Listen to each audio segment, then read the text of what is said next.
How to make your combats more exciting today on Dungeoncraft.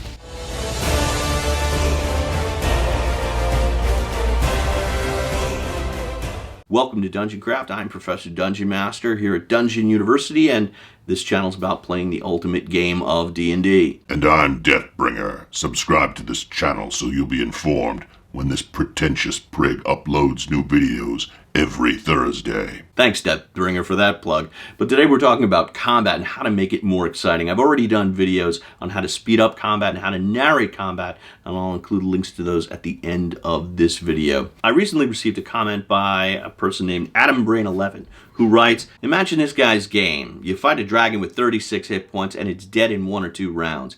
You might as well eliminate combat altogether. This guy simply hates combat. There's absolutely no way to be tactical if everyone rolls at once. I actually love combat, and I spend most of my time prepping for a game, trying to figure out how to make my combats different from all the other combats the players have experienced. And that's tough when you have players who've been playing for like 30 years. Most of the advice I'm going to give today is generic to any game system and any level of play. So I want to stay away from the technical stuff like hit points and initiative till later and talk about what makes combat exciting. And that doesn't have to do so much with rules and character powers as it has to do with situations and timers. I think it's critical to make every combat unique and special. I'm a big fan of film director Francis Ford Coppola, who once said something like, I'm paraphrasing here, if you're going to do a murder on screen, make sure you do something unique and make it different than all the murders we've seen before. If you've seen The Godfather, a lot of the iconic scenes, Sonny killed in the toll booth, the guy machine gun in the revolving door, Mo Green getting his eye shot out, these are unforgettable scenes, and they're totally different than action scenes in any other movie that you've seen. Like, I've seen countless action scenes, but I never forget those images because they're completely unique. So a game master, when you're designing a room, you should never design a room that's just like every other room. Let's take a guard room, for example. It's a very mundane room. If you've got a complex of any kind, you really have to have a guard room. You know, there's got to be people guarding the way in and out. But how do you make it different? Maybe there's a table in the center of the room and there are 2 giant scorpions trying to sting each other to death while the guards bet on the outcome. And there is a hostage tied up in the corner. Now you have a unique encounter. The characters could just charge in, but they might knock one of the guards into the table and the scorpions go flying. You could say the room is really cramped, and if the characters are using bladed or sharp weapons on a roll of natural 1, they accidentally hit and kill the hostage. These particular circumstances will force the characters to have to make different decisions than the ones they typically make, and consequently, they will make this combat way more memorable. Same thing with putting your fight on a narrow bridge over a bottomless chasm, and the players have to make a dexterity check if their character is successfully hit for any points of damage or they fall off. So your characters are going to encounter an orc war boss at the end of the session. That's okay. But what if there's a cage filled with children suspended over a pit filled with black pudding and the orcs are going to sacrifice them? Now you've got a much better encounter. So is a fight on a cliff, or a sheet of ice that's cracking under the player character's feet, or on a sinking ship, or in a burning room filled with gunpowder. These situations all come with built-in timers. Consider popular board games like Terraforming Mars or Dead of Winter that employ time limits and resource management as a way of increasing tension. In Terraforming, the oxygen level and the temperature of the planet are steadily increasing, which will bring about the end of the game. So you're always rushing, and even though it's a game that lasts 3.5 hours, I never feel like it's moving slowly, because as the game goes on, the pace of it picks up. Same thing with Dead of Winter. The characters only have something like 6 rounds to complete most of the missions, and as they do that, they rescue prisoners, which are a drain on their food resources. Then emergencies arrive, and they'll change the time limit and move it downward, or a character can die, lowering the time limit or the colony's morale. These techniques work together to create tension, and that is what makes combat more memorable. Just about every combat, but especially boss encounters, can be improved with the inclusion of a time limit.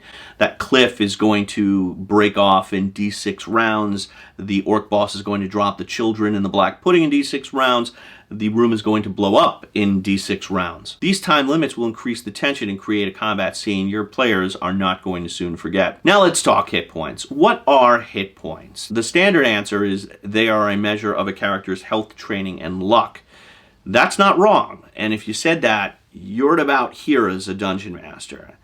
At the higher level, you understand that hit points are actually a timer. They're timing how long a character has before they're dead. The fewer the hit points, the greater the tension of the game. Consider a fighter with 80 hit points. Is that player really going to be frightened upon entering a room? No, because they know nothing can kill them. And it's the same thing with magical healing. The more access players have to magical healing, the more the tension is reduced, because if they have a mid-level cleric, they effectively have almost double the hit points. Imagine a football game, either American or European football, where every time the team scores, minutes get added to the clock. Would that be a more exciting game? No. It's the time limit that makes the game exciting. Now, players are always going to want more hit points. Always. They think the game is always going to be more fun when they have more hit points, magic items, and spells. But the Game Master needs to think differently. They know that hit points actually undermine the tension, and the combats are going to be exciting if the characters have less hit points. Don't believe me? Try this thought experiment. Imagine the most exciting combat you've ever run as a Dungeon Master. Was it one-sided? No, chances are the player characters were reduced to only a couple of hit points. One is dead, one is bleeding out, and the monster is on its last legs, teetering but still dangerous, and then someone rolls a natural 20. Now think of the worst combat you've ever played. Was it too short? Chances are it was too long. It dragged on and on, with both sides continually missing one another and rolling really low damage, and perhaps there were too many healing spells or too many potions of healing, which extended the combat even more. What you want to do is have a balance, a combat that's long enough to be satisfying, but at the same time, you don't want it dragging on and on. That's why I think a good solution is 5e Hardcore mode, which is available on DriveThruRPG. They have a simple tweak, which is that you gain levels and you gain extra hit points, but you don't add your constitution bonus to those hit points. So that means that a fighter is going to have something like 25 hit points on 5th level instead of, say, 40 some odd hit points. It means that an ogre, which normally has 59 hit points, that's 70-10 plus 20 run from their constitution bonus, without that constitution bonus, they're going to have just 38 hit points, which is about 1/3 lower. It's not a huge difference, it's a tweak. Now that 1/3 fewer hit points and the players having 1/3 fewer hit points means your combats are going to go 1/3 faster. They're not going to be too fast, but they're going to be a little bit more deadly. Now again, if you like hit points the way it is, there's no reason to change. But if you do find your combats getting sloggy, if that's something that happens again and again, you might consider reducing the hit points just slightly. Other combat choke points include grids. I don't play with gridded terrain. I play with zone terrain, also like in 5e Hardcore mode. Here you have melee distance, range distance just outside of it, and this outer ring represents where you can hear the combat, but you can't actually see and interfere with it. Characters in a round can move from range distance to melee distance and vice versa.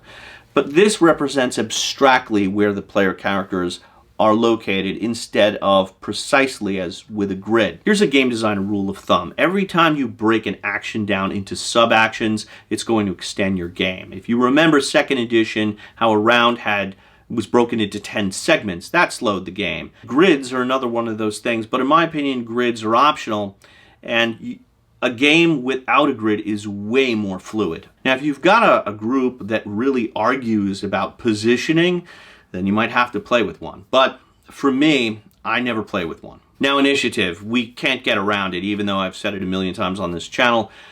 If you're playing with 5 or more players, I think group initiative, taking your turn clockwise around the table, really works best. I'm not into clothespins on my Game Master screen and moving it around for every combat. But the thing Adam Brain is talking about with there's absolutely no way to be tactical if everyone just rolls at once.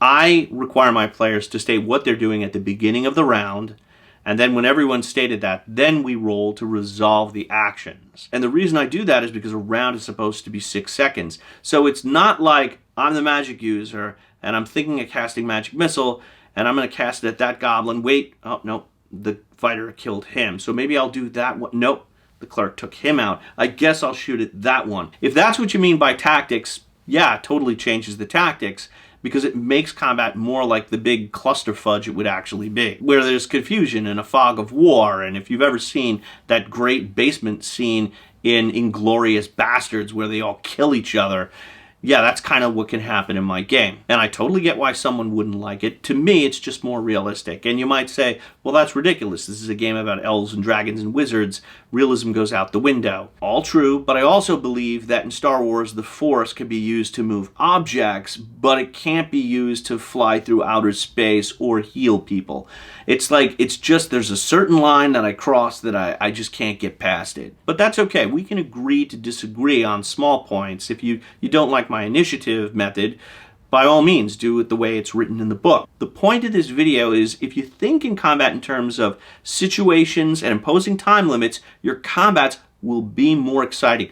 No matter what system you use, no matter what level you're at, no matter what genre you choose. Now, if you dig this video, you should like it and share it. Questions, comments, disagree with me? By all means, put it in the comment section below. Also below, you'll find links to our Dungeon Craft Facebook group and Patreon page. Once again, I'm Professor Dungeonmaster for Dungeon Craft. Thanks for stopping by. I'll see you next Thursday, and until then, may all your rolls be 20s. This is Deathbringer again. Be sure to watch more Dungeon Craft videos instead of Family Guy clips or Dr. Pimple Popper. This pathetic channel needs more views.